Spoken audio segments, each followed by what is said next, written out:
is one big pile of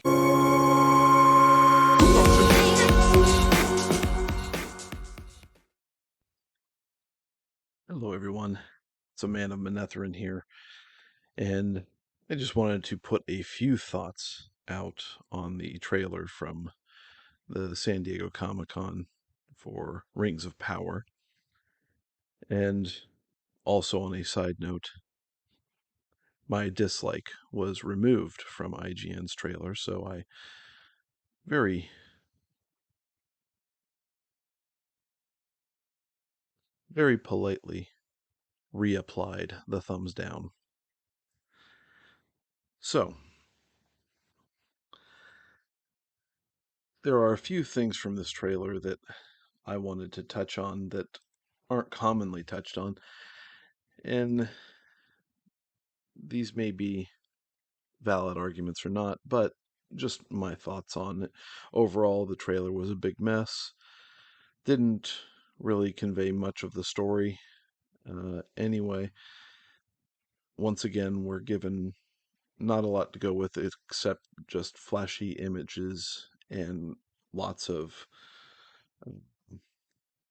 representation that they're going for. And it just is not increasing many people's anticipation for how good the show could possibly be. One of the first things that I wanted to address here is this whole gospel-like scene. And this really bothers me because this is a complete anachronism that is brought into Tolkien's world from America. This whole idea that they would be singing like this, that dwarves would be singing like this, was presented perfectly, I think, in the Misty Mountains song in the dwarves with The Hobbit. They're not going to be doing what looks to be gospel-like singing. Now, they didn't present this fully with sound or anything, so could be wrong. But how this is presented is really poor. The lighting in there is also very poor because this type of lighting that they're shining down on Princess Disa would have to be constructed specifically for this type of spotlight because they are underground. So that's my problem with this thing. It's bringing in an Americanization of religious worship into Lord of the Rings. Or, sorry, Tolkien's world. It's not Lord of the Rings, but it's just poorly done. Next is this sword. I'm sorry, but that's not how it works. These blades, these Morgoth blades, do not regenerate. They just, the blade goes away. It doesn't reappear. This is annoying. Takes me out of it. And then we have Galadriel swimming, and this big monster whale fin splashes down into the water, and then just sprinkles water all over. She's close enough to that thing where that's going to create an undertow and actually suck her down into the water. But, again, special effects, green screen additions with the monster in there aren't going to create natural things for her to actually respond to, like getting sucked under the water.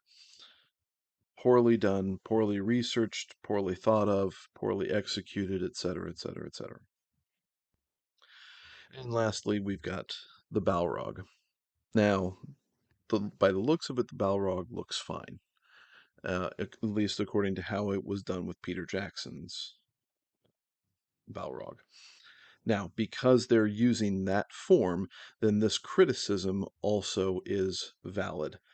because the showrunners can't make up their mind whether they want to be separate from Tolkien's world or apart from Tolkien's world, separate from Jackson's adaptation of Tolkien's world or a part of Jackson's adaptations of Tolkien's world.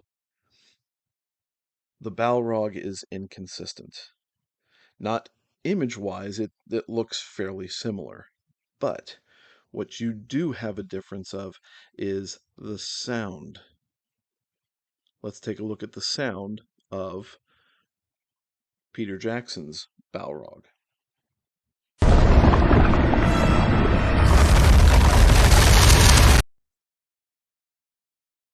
And now let's take a look at the sound of the Rings of Power Balrog.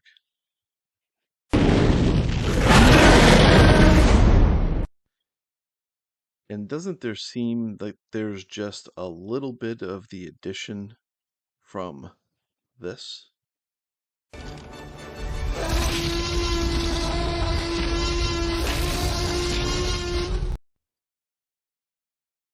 Now, if you watch the appendices of Peter Jackson's adaptation, he goes through, or his team goes through how they made the sound of the Balrog. And it was dragging a cinder block across concrete. And so it sounds like this.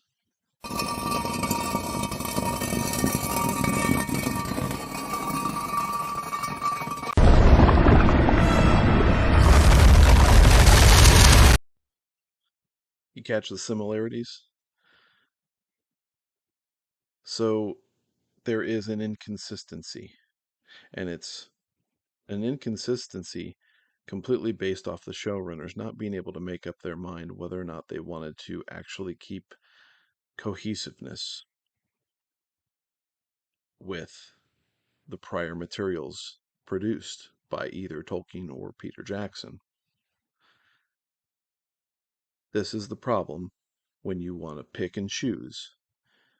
You can't pick and choose what you want when you're trying to create a story that is already based upon something else that has been created. If you want to go with just Tolkien stuff and go on your own, then do that, but you have to stay accurate to Tolkien. If you want to stay accurate with what's been presented visually with Peter Jackson, then you've got to go in that direction.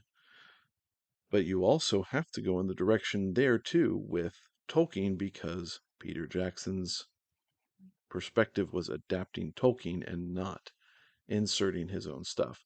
So they are all off balance.